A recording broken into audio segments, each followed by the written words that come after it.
Bismillahirrahmanirrahim. Pada suatu hari Rasulullah SAW ditemui oleh malaikat Jibril. Rasul pun bertanya, "Ada apa wahai Jibril?"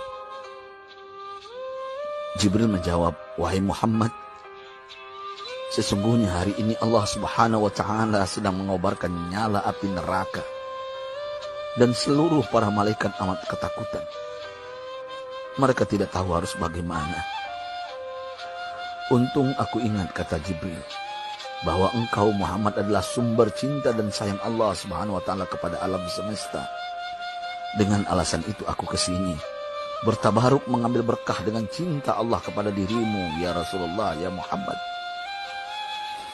Rasulullah terdiam beberapa saat, kemudian bertanya lagi, "Wahai Jibril, ceritakan padaku bagaimana neraka itu sesungguhnya." Jibril menjawab, "Wahai Muhammad, neraka itu bagaikan lubang-lubang yang terdiri dari 7 tingkat. Jarak antara satu lubang dengan yang lain ialah perjalanan 70 tahun. Lubang paling bawah adalah lubang yang paling panas." Nabi SAW meneruskan pertanyaannya, "Lalu siapakah penghuni lubang-lubang neraka itu, wahai Jibril? Sampaikan kepadaku, Jibril." Jibril menjawab, "Lubang yang paling bawah diciptakan untuk orang-orang munafik. Lubang yang berikutnya untuk penyembah berhala. Lalu untuk penyembah bintang dan matahari." Jibril terus menerangkan penghuni tingkatan neraka hingga lubang yang kelima, tempat umat Yahudi, dan yang keenam dihuni oleh umat Nasrani. Setelah menjelaskan penghuni 6 tingkatan neraka, Jibril diam cukup lama.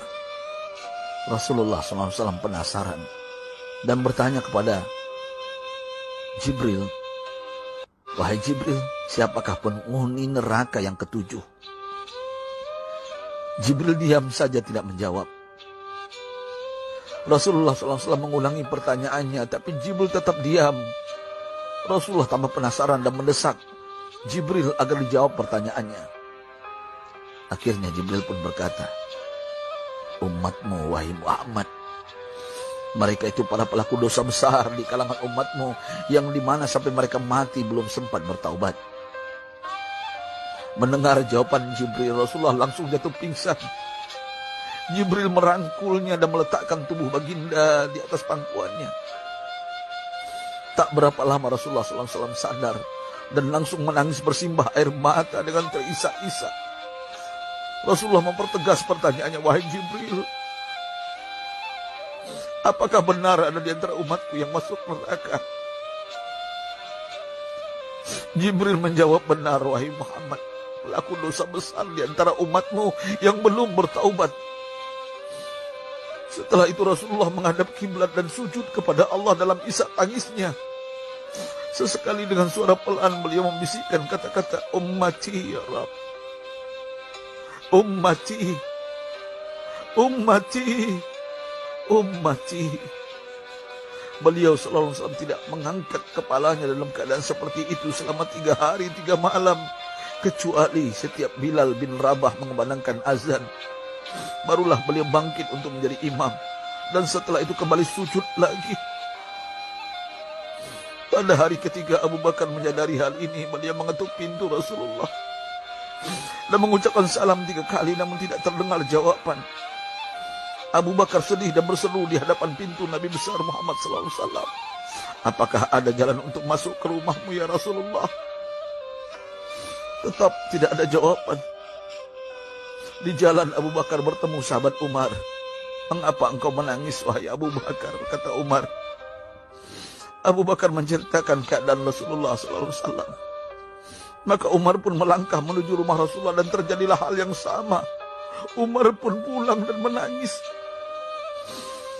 Di jalan Umar bertemu sahabat Salman Al-Farisi. Dengan terisak Umar bercerita kepada Salman hingga membuat dia amat sedih, namun tidak berani mengulangi hal yang sama. Salman melangkah menuju rumah Fatimah radhiyallahu anha dan menceritakan hal itu. Setengah berlari Fatimah menuju rumah ayah tercinta dan mengetuk pintu sambil mengucapkan salam. Mendengar suara lembut putri tercinta, sejuklah dada Rasulullah. Beliau bangkit dari sujud dan membuka pintu. Alangkah terkejutnya Fatimah melihat Rasulullah ayah tercinta amat kurus dan pucat. Fatimah memeluknya lalu menangis, "Wahai ayah, apa yang terjadi? Mengapa engkau amat sedih seperti ini?" Rasulullah kembali menangis dan berkata dengan suara lirih, "Wahai Fatimah, belahan jiwaku, bagaimana mungkin aku tidak sedih sedangkan Jibril mengatakan akan ada kelak umatku yang akan masuk neraka." Subhanallah, betapa besar cinta Rasulullah kepada kita umatnya. Sahabatku, Rasulullah mencintai kita. Antaman ma'aman ahbabta, engkau akan berkumpul dengan orang yang kau cintai. Mari kita mencintai baginda Nabi besar Muhammad SAW yang mencintai kita umat yang tidak rela kita masuk neraka. Mari kita mencintai beliau dengan berselawat. Sahabatku, sampaikan, Rasul mengajarkan kepada kita, "Man dalla ala khairin falau mislu ajri fa'ili." Siapa yang menunjukkan kepada kebaikan, maka dia akan mendapatkan pahala seperti orang yang mengerjakannya. Mudah-mudahan ini menjadi pahala jariah bagi kita.